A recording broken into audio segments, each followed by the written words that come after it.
প্রতিটি ইবাদতের তো কিছু শর্ত শারায়েত নিয়ম কারণ রয়েছে। ইবাদত কবুলের বিশেষ করে আমি বলবো যে ইবাদত কবুলের 3টা গুরুত্বপূর্ণ শর্ত রয়েছে। এই শর্ত 3টা যদি না হয় কাজ হবে না।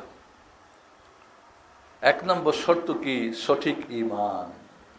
ঈমান যদি না থাকে, রেজিস্ট্রেশনে আপনার না হয়, আপনার এই ইবাদত তো পরীক্ষা, আল্লাহর পরীক্ষা। আপনি এক্সাম, আপনি হলে আছেন, পরীক্ষা দিচ্ছেন, এটা রেজাল্ট হবে কোথায় বলেন তো? এটার পরীক্ষা চলতেছে, এটার রেজাল্ট হবে আখিরাতে। কুল্লু নাফসিন যায়িকাতুল মাউত ওয়া ইন্নামা তুওয়াফাউনা উজুরাকুম ইয়াওমাল কিয়ামাহ ফামান যুহজিহা আনিন নারি ওয়া উদখিলাল জান্নাতা ফাকাদ ফাজ ওয়া মাল হায়াতুদ দুনিয়া ইল্লা মাতাউল গুরুর। সূরা আল ইমরান আল্লাহ 4টা এই আয়াতে 4টা মেসেজ দিয়েছেন। সবাই মরবা, আখিরাতে রেজাল্ট, জাহান্নাম থেকে মুক্ত হয়ে জান্নাতি হলে তুমি জয়ী, আর এই পরাজয় হওয়ার কারণ দুনিয়ার ধোঁকা। কয়টা? 4টা। সবাই মরবা, মরবেন না? কুল্লু নাফসিন যায়িকাতুল মাউত, রেজাল্ট হবে আখিরাত। ওয়া ইন্নামা তুওয়াফাউনা উজুরাকুম ইয়াওমাল কিয়ামাহ। এরপরে জয়ীকে ফামান যুহজিহা আনিন নার উদখিলাল জান্নাতা ফাকাদ ফাজ। জাহান্নাম মুক্ত হলেন, জান্নাত পেলেন। তাহলে ভালো কাজ করলে জান্নাত, খারাপ কাজ করলে জাহান্নাম। ভালো কাজ করেন, পাপের কাজ বন্ধ করেন, জান্নাত হয়ে গেল। ইবাদত তো এটাই, ভালো কাজ করা, পাপের কাজ ছাড়াই তো জান্নাত। এটাই তো ইবাদতের কাজ। ওয়ামাল হায়াতুদ দুনিয়া ইল্লা মাতাউল গুরুর। এই দুনিয়ার ধোঁকাই, এই দুনিয়াটা কি? এক ধোঁকার দুনিয়া। এই ধোঁকাই যে পড়েছে, এই মায়াজালে যার অক্টোপাস যে বন্ধ হয়ে গেছে, সেই তো আখিরাতে জাহান্নামী, পরাজিত হবে। কবরে জিজ্ঞেস করবে মার রব্বুক মা দীনুক মান নবিয়ুক, বলবে হা হা লা আদরি। কি কয় বলি বুঝি না, কারণ বান্দা ছিল শয়তান অন্যের, তো রব্বের নাম কেমনে আসবে? তার সিলেবাস ছিল, তার জীবন বিধান ছিল তার দেশের, তার বাপদাদার, তার সমাজের, তার ইচ্ছার, তার প্রবৃত্তির। আল্লাহর বিধান সে মানতই না। আর টিচার ছিল তার যত বাটপার নাস্তিক শয়তান, যত কুলাঙ্গার, এরা ছিল তার টিচার। তো নবী মুহাম্মদ আসবে নাম থেকে? আপনি চান কবরের প্রশ্নের উত্তর দিতে, তাহলে আপনাকে আসতে হবে আল্লাহর নিয়মে আসতে হবে। ঈমান, ঈমান এটা শর্ত। ঈমান ছাড়া কোনো ইবাদত কবুল হবে না। মান আমিলা সালিহাম মিন যাকারিন আও উনসা ওয়া হুয়া মুমিন ফাউলাইকা ইয়াদখুলুনাল জান্নাতা ওয়া লা ইউযলামুনা নাকিরা।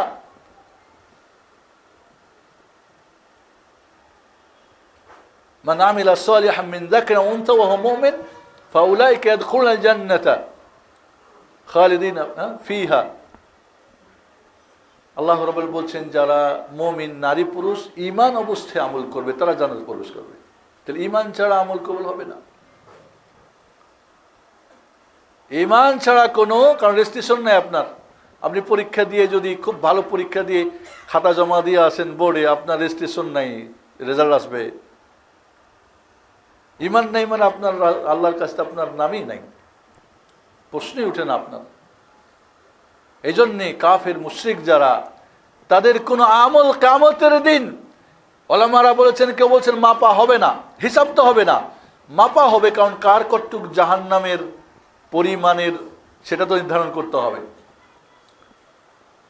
এবং মাপার পরে এটাকে ওদের চোখের সামনে ওলামারা কেউ কেউ বলেছেন একটা ধুলিকোনা করে দেওয়া হবে, কিছুই নেই। ওয়াকাদিমনা ইলা মা আমিলু মিন আমালিন ফাজআলনাহু হাবাআম মানথুরা। আল্লাহ আমল কাফেরদের পর্যবেক্ষণ করে দেখবে সব ধুলিকোনা, কিচ্ছু নেই, কারণ তার ঈমান ছিল না। কুল হাল নুনাব্বিউকুম বিল আকসারিনা আমালা আল্লাযিনা দাল্লা সাইহুম ফিল হায়াতিদ দুনিয়া ওয়া হুম ইয়াহসাবুনা আন্নাহুম ইউহসিনুনা সুনআ। সূরা কাহফ পড়েন, এদের আমল কিছুই হবে না। মাথালুল লাযিনা কাফারু আমালুহুম কারামাদিন ইসতাদ্দাত বিহির রিহু ফি ইয়াওমিন আসিফ। যেমন প্রচণ্ড হাওয়ার সময় যদি উড়াই দেন ছাই উড়াই দেন, উড়ে যাবে। ঠিক এমনই কিছুই পাবে না কাফের মুশরিক। আর ঈমান, আর আমরা মনে করি ঈমান বলতে শুধু আবু জাহল আবুল হাবরা কাফের, মসজিদে আসলেও তো কাফের হতে পারে, নামাজ পড়াও তো মুশরিক হতে পারে, নামাজ পড়েও তার ঈমান নষ্ট হতে পারে। আজ ঈমানের মধ্যে যে ভ্রান্তি, একদল বলে ঈমান বাড়ে না কমে না, মুরজিয়া, লা হাওলা ওয়ালা কুওয়াতা ইল্লা বিল্লাহ। এরপরে আমল করলে একদল বলে ঈমানের মধ্যে আমলের কোনো সম্পর্কই নেই, ঈমান মানে অন্তর্বিশ্বাস মুখে স্বীকার, আমল দরকার নেই। আল্লাহ নবী বলেন আফদালুল আমালি আল ঈমানু বিল্লাহি ওয়া রাসূলি, আল্লাহ ও রাসূলের প্রতি ঈমান আনাটাই সর্বোত্তম আমল। ঈমানটাকে আমল বলছে। ওমা কান আল্লাহু লিইউযিয়া ঈমানাকুম, আল্লাহ তোমাদের ঈমানকে নষ্ট করবে। ঈমান মানে এখানে কোরআন সূরা বাকারায় মানে কি তোমাদের সালাত কালা নষ্ট করবেন না, সালাত কালা ঈমান বলছেন। এরা বলছে না ঈমানের অন্তর্ভুক্ত আমল না, কত বড় বাতিল আকীদা।